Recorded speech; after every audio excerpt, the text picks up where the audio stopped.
my god, this is awesome. Namaskar Scorpions, welcome to your reading for the month of May 2020.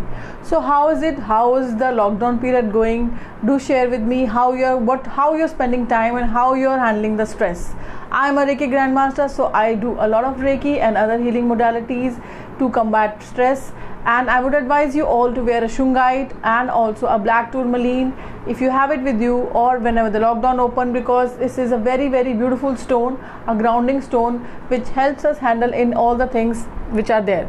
So now let us begin your reading, and now let us see what the planets and the stars. If you like the video and you would like to see more of it, so remember to like and subscribe to our channel.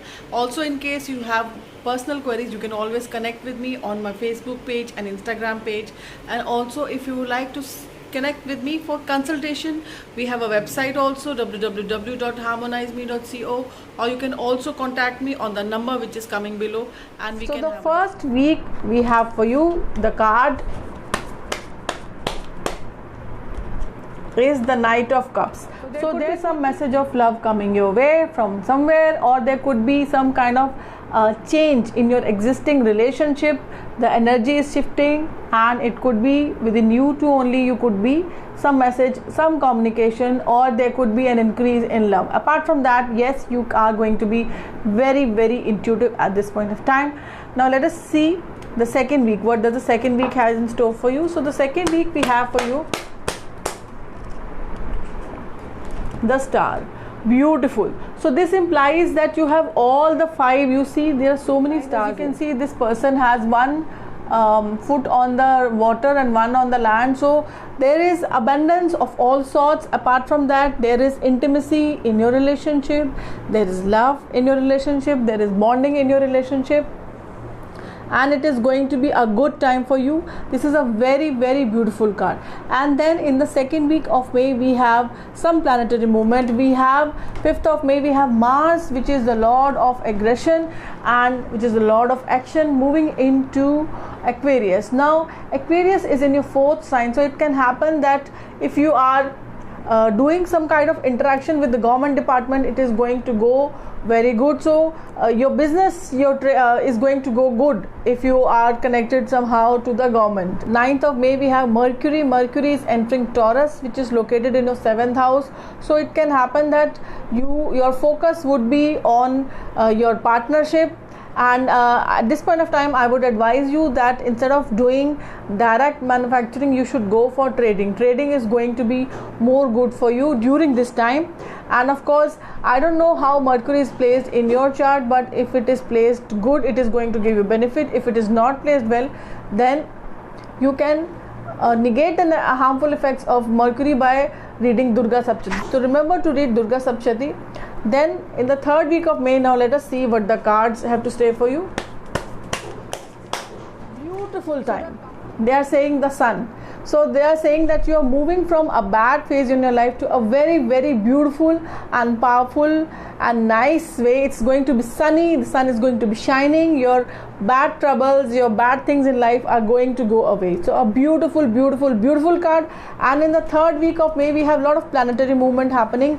We have on 10th we have Moon moving into Sagittarius, thereby forming Kal Sarpadosh for 2-3 days. So it can happen you might feel a little low or depressed. No need to worry, take water in silver glass. Then 11th of May we have Saturn going retrograde. 13th of May we have Venus going retrograde. Now the thing with Venus going retrograde is that generally our exes tend to crop up in our life because we have not closed up the relationship. So it is a good time to close, to talk out and sort over the relationship which you did not close nicely. 14th of May we have Sun. Sun is going to move from Aries into Taurus. Now Taurus is located in your 7th house. So that point of time, you again, as I said, that any kind of trading which you are doing, you should do. And when Sun moves into the 7th house, it is always good to donate. So please donate flour if you can, because that's what you can give these days. And there are a lot of workers and laborers who are without any kind of food. So do remember to donate flour as much as you can for the month starting from 14th of May till 13th. Last planet to go retrograde in the third week is Jupiter. Jupiter goes retrograde on 15th of May. Now let us see what the fourth week has in store for you, what the cards say. So the cards are saying that temperance. So here you need to keep your ego in check, your finances in check, your anger in check, everything in check. That is what the card is. And in case you are trying to sell your property, it can happen that somehow you will get some buyer somewhere, right? And now in the 4th week we have a beautiful conjunction of Mercury and Venus, which is happening in the 7th house itself. So do take care of your spouse, do take care of yourself, do take care of your communication, how you're communicating, what you're communicating. Remember to keep on reading Durga Saptashati. And in 5th week we have Mercury moving into Gemini.